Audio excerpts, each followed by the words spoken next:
Alright, we're going to go through a little quickly. Number one is C, that's the answer. Breakage, just check the textbook for the language used. And this was picked out as a question, so you'll know the language. Should be familiar that breakage is what that is. Number two is false because accounts payable are not formal written promises. That would be notes payable. Number three, sick benefits are required to be accrued when they are vested. That's a requirement when they're vested.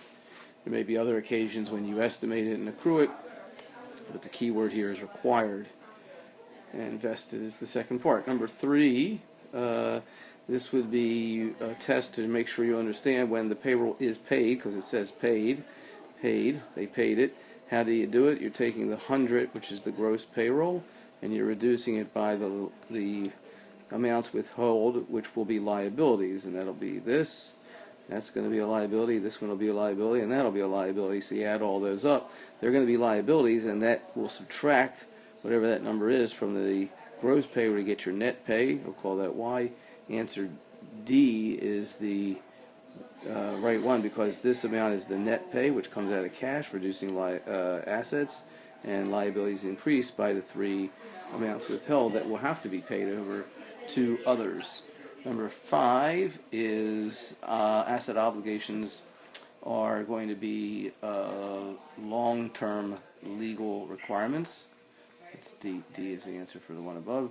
For restoring property, it's a long-term legal requirement. That's what it is. And then with number six, filling in the rest of the procedure when you have replacement of old buildings and equipment with new asset with a requirement. This legal requirement is you make the debit when the account that is debited, or what is the account? It's going to be the asset account. So that'll be letter C. Now let's see what number 7 is, and we'll move to the next page. Which of the following is a proper way to report a contingent asset? Contingent asset, or a probable contingent asset? Yes, that's the question. And the answer there should be B, because we don't want to overstate assets. That was not a trick question, but just to make sure you know the difference between contingent assets and contingent liabilities.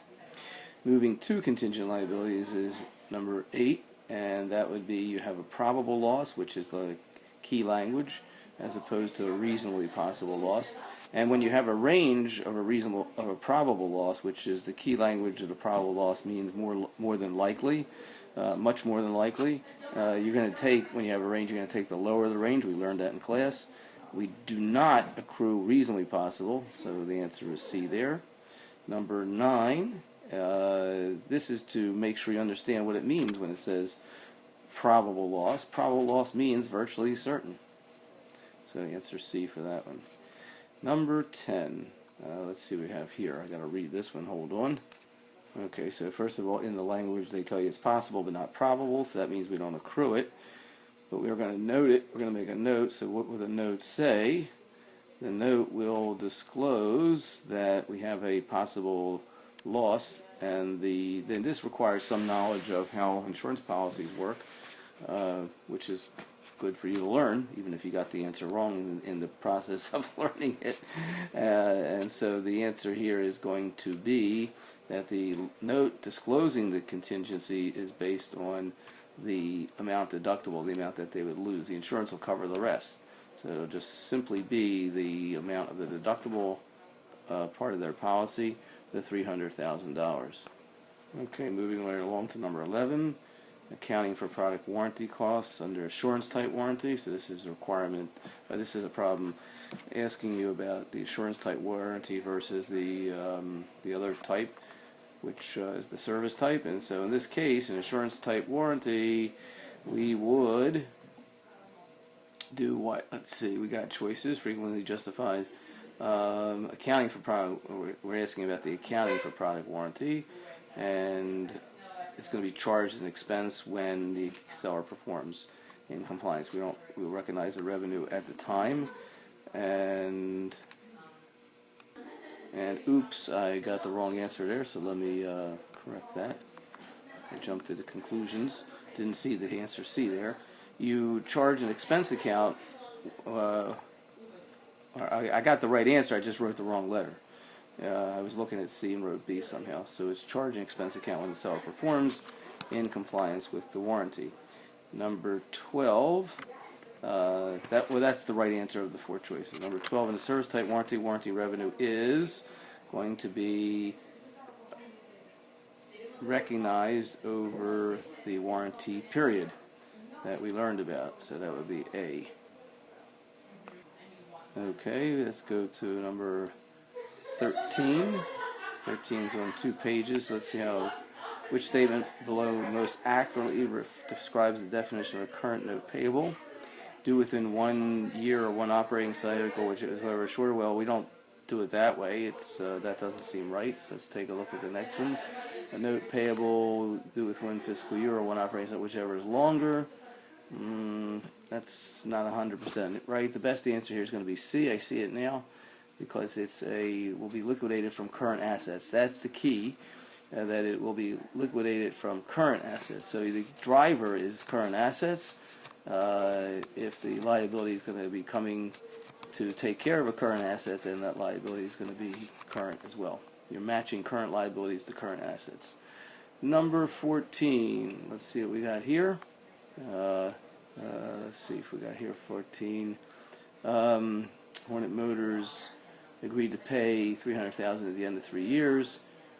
They're buying this press, and they agreed to pay $300,000.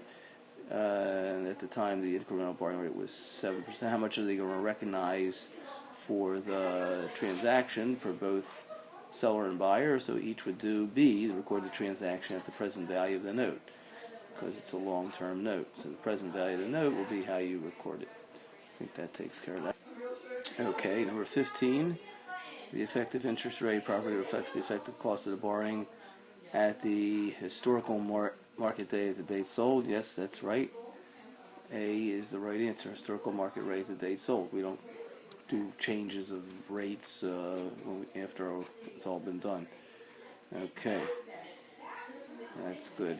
All right, number 16 for US GAAP. If you want to take short-term debt that can be refinanced as long-term debt, and you want to move it to the long-term basis, we spent some time going through that. The key there was the ability to demonstrate the ability to consummate the debt refinancing. That was the key. All right, number 17. Now this was a really tough question, and I guess I was just putting it in there to see how you would all do with it, because it's fair value accounting, and it's also the T accounts involved in notes payable. Let me explain in bonds payable. Let me explain how it would work. First of all, you have to take into account that the fair value, or the stated value, the book value, over time has turned out to be the following. It started out at 2.4. Then we it started at 2.4, which represented actually $2 million and a premium of $400,000. So over time, that premium has gone down because it's been amortized. So it's now at 344. The $2 million remains, and the note in the bond payable. Then the debit account of 440 represents how we reduce the stated value over time because of the fair value accounting. So we make that as a subtraction, and we should get, that's a good question, what should we get? Where's my calculator? Let me get that calculator rocking and rolling here. So if you take 2,344,000 minus 440, seems like easy math, you should get 1904, and that's the stated value prior to the adjustment for year end. The adjustment for year end is based on 101,000 per 100,000 parts of the bond. There's 20 of those, because inside of the 2 million is 20 100,000 bonds.